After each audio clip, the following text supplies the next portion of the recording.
नमस्कार दोस्तों, मैं doctor Kishan Kushwaha, consultant general and laparoscopic surgeon. आज हम बात करेंगे हाइड्रेटेड सिस्ट नाम की बीमारी के बारे में। यह एक पैरासिटिक बीमारी है जो खासकर लिवर, फेफड़ों और ब्रेन को प्रभावित करती है। आइए इसके कारण, लाइफ साइकिल, लक्षण और इलाज को साइंटिफिक फैक्ट्स के आधार पर समझते हैं। सबसे पहले जानेंगे हम इसके कारण। देखिए, ये बीमारी एक पैरासाइट एकाइनोकोकस ग्रेनुलोसस जो एक टैपवर्म होता है उसके कारण होती है। इसका जो एडल्ट वर्म है वो कुत्ते और भेड़ियों की आंत में पाया जाता है। मनुष्य गलती से एक्सीडेंटल रोस्ट बन जाता है और उसमें हाइड्रेटेड सिस्ट डेवलप हो जाता है। नेक्स्ट हम बात करेंगे जो एकाइनोकोकस टैपवर्म है उसकी लाइफ साइकिल के बारे में। जो एकाइनोकोकस का लाइफ साइकिल है वो काफी दिलचस्प और समझने योग्य है। चलिए इसको समझते हैं। देखिए, जो एडल्ट टैपवर्म होता है उसकी लंबाई केवल 2 से 7 mm की होती है। ये कुत्ते की आंत में रहता है, वहीं पे ये अंडे देता है। ये अंडे कुत्ते के मल के साथ में बाहर निकलते हैं और घास पे या फिर खेत में लगी हुई सब्जियों पे या फिर पानी में ये फैल जाते हैं। जब कोई भी भेड़, बकरी या गाय ये कॉन्टामिनेटेड घास को खा ले या फिर खेत में लगी हुई सब्जी को खा ले या कॉन्टामिनेटेड वाटर को पी ले, तो ऐसी कंडीशन में ये अंडे उनके शरीर में चले जाते हैं और लिवर और लंग्स में पहुंच के वहाँ पे हाइड्रेटेड सिस्ट बना देते हैं। जब कुत्ते इस इन्फेक्टेड भेड़, बकरी या गाय का कच्चा लिवर या फिर उसका मांस खाते हैं तो ऐसी कंडीशन में फिर से एडल्ट वर्म उन कुत्तों के अंदर डेवलप हो जाता है। इस तरह से ये साइकिल कंप्लीट हो जाती है। अब बात आती है कि ये इंसान में कैसे फैलता है। देखिए, जब कोई भी इंसान इस कॉन्टामिनेटेड वाटर को पी ले या फिर कॉन्टामिनेटेड सब्जियां खा ले तो ऐसी कंडीशन में ये अंडे मनुष्य के शरीर के अंदर चले जाते हैं और आंत में इन अंडों की हैचिंग होती है और लार्वा बनता है। ये लार्वा पोर्टल वेन के थ्रू होते हुए लिवर में चला जाता है और वहाँ से लंग्स में चला जाता है या फिर ब्रेन में चला जाता है या फिर शरीर के किसी भी पार्ट में जा सकता है और वहाँ पे ये हाइड्रेटेड सिस्ट डेवलप हो जाती है। तो इस तरह से ये मनुष्य में फैल जाता है। अब हम आपको बताएंगे कि हाइड्रेटेड सिस्ट के क्या क्या लक्षण होते हैं, यानी क्या क्या सिम्टम्स होते हैं। देखिए, हाइड्रेटेड सिस्ट के जो सिम्टम होते हैं वो सिस्ट के साइज और लोकेशन पर डिपेंड करते हैं। जैसे अगर ये सिस्ट लिवर में है जो कि सबसे कॉमन होती है तो ऐसी कंडीशन में पेशेंट को पेट के दाहिनी ऊपरी हिस्से में काफ़ी दर्द होता है और पेशेंट को दाहिनी ऊपरी हिस्से में एक गांठ जैसा महसूस होता है। पेशेंट को उल्टियाँ होती हैं, भूखने लगती है, अपच होती है। अगर ये सिस्ट पित्त की नली पर दबाव डाले तो ऐसी कंडीशन में पेशेंट को पीलिया भी हो जाता है और अगर ये सिस्ट इन्फेक्टेड हो जाए तो ऐसी कंडीशन में पेशेंट को बुखार भी आता है।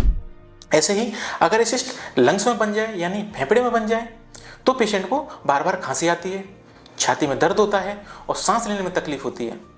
पेशेंट को हेमोटाइसिस भी होता है, मतलब खून वाली खांसी भी होती है। और अगर ये सिस्ट रप्चर हो जाए फेफड़े में तो पेशेंट को मुंह में खारा खारा पानी भी महसूस होता है और वाइट मेम्ब्रेन भी खांसी के साथ निकल के आती हैं। इस कंडीशन को हाइड्रेटेड भूमिका बोलते हैं। ऐसे ही अगर ये सिस्ट दूसरे स्थान पर पहुंच जाए जो कि काफ़ी रेयर होता है, जैसे स्प्लीन में, तो ऐसी कंडीशन में पेशेंट को दाहिनी ऊपरी हिस्से में दर्द होता है और वहाँ पर स्वेलिंग महसूस होती है। अगर ये सिस्ट किडनी में बन जाए तो पेशेंट को फ्लैंक पेन होता है और पेशाब में खून आता है। अगर ये सिस्ट ब्रेन में बन जाए तो पेशेंट को हेडेक होता है और उसको कन्वल्जन आते हैं, यानी कि पेशेंट को तान आती है। अगर हाइड्रेटेड सिस्ट बोन में बन जाए तो ऐसी कंडीशन में पेशेंट को बोन में पेन होता है और फ्रैक्चर होने की संभावना भी हो जाती है। एक स्टडी के अनुसार 50% पेशेंट में ये जो हाइड्रेटेड सिस्ट होती है वो एसिम्प्टोमेटिक रहती है, लेकिन किसी कारण से ये सिस्ट पेट के अंदर फट जाए तो ये बहुत लाइफ थ्रेटनिंग कंडीशन बन जाती है और ऐसी कंडीशन में पेशेंट का बचना बहुत मुश्किल हो जाता है। चलिए आगे चलते हैं। अब हम जानेंगे कि हाइड्रेटेड सिस्ट का डायग्नोसिस कैसे किया जाता है, यानी हाइड्रेटेड सिस्ट का पता कैसे लगाया जाता है। देखिए, हाइड्रेटेड सिस्ट का पता लगाने के लिए सबसे पहला जो इन्वेस्टिगेशन है वो है सोनोग्राफी। सोनोग्राफी में हाइड्रेटेड सिस्ट का पता लगने पर आगे सीटी स्कैन या एमआरआई पेशेंट को एडवाइस की जाती है। सीटी स्कैन या एमआरआई में ये पता लगाया जाता है कि हाइड्रेटेड सिस्ट का साइज क्या है और उसकी एग्जैक्ट लोकेशन क्या है। उसी के अकॉर्डिंग आगे का ट्रीटमेंट प्लान किया जाता है। अब हम जानेंगे कि हाइड्रेटेड सिस्ट का ट्रीटमेंट कैसे किया जाता है। देखिए, हाइड्रेटेड सिस्ट का ट्रीटमेंट 3 तरीके से किया जाता है। पहला है दवाइयों से, यानी मेडिसिन से। अगर हाइड्रेटेड सिस्ट छोटे हैं या फिर मल्टीपल सिस्ट हैं जो सर्जरी के लिए सूटेबल नहीं है या फिर इनऑपरेबल पेशेंट है, यानी पेशेंट को ज़्यादा कोमोर्बिडिटी है, तो ऐसी कंडीशन में केवल दवाइयों से पेशेंट को ठीक किया जाता है। दूसरा है ऑब्जर्वेशन। अगर सिस्ट कैल्सिफाइड हैं या इनएक्टिव हैं तो ऐसी कंडीशन में केवल मॉनिटरिंग की जाती है। तीसरा है सर्जरी। अगर पेशेंट सर्जरी के लिए फिट है तो उसकी ओपन या लेप्रोस्कोपिक दोनों में से किसी भी विधि से सर्जरी की जा सकती है। हाइड्रेटेड सिस्ट की जो सर्जरी होती है वो काफ़ी रिस्की होती है, क्योंकि सर्जरी के दौरान सिस्ट का फटने का चांस रहता है, तो उस दौरान पेशेंट को बहुत ज़्यादा तेज एलर्जी होने की संभावना रहती है और पेशेंट को एनाफाइलेक्टिक शॉक हो जाता है। कई बार तो पेशेंट को आईसीयू में शिफ्ट करना पड़ता है। यहाँ पर मैं आपको एक बात बताना चाहूँगा कि हाइड्रेटेड सिस्ट का ट्रीटमेंट चाहे सर्जरी से हो या मेडिसिन से हो, दोनों ही केस में हाइड्रेटेड सिस्ट वापस हो सकती है, यानी कि उसकी रिकरेंस हो सकती है। हाइड्रेटेड सिस्ट की वापस होने की संभावना 10 to 30% तक हो सकती है। अब हम आपको बताएंगे कि हाइड्रेटेड सिस्ट से कैसे बचें, यानी प्रिवेंशन कैसे किया जाए। ये जो प्रिवेंशन वाला पार्ट है ये इस वीडियो का सबसे इंपॉर्टेंट पार्ट है, इसको आप ध्यान से सुनिए।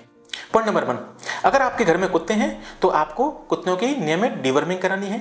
डीवर्मिंग के लिए आप अपने कुत्तों को किसी भी वेटरनरी डॉक्टर के पास ले जाएं, वो आपको कुछ टैबलेट या सिरप देंगे, वो आपको कुत्तों को देनी है, जिससे उनके पेट के कीड़े मर जाएंगे।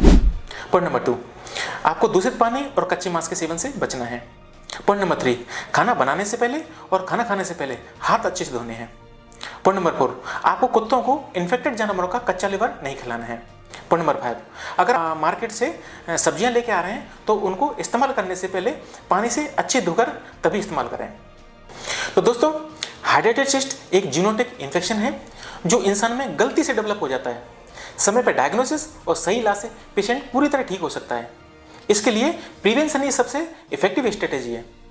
अगर ये जानकारी आपको अच्छी लगी तो लाइक, शेयर और सब्सक्राइब करना न भूलें। मिलते हैं नेक्स्ट वीडियो में। Thank you.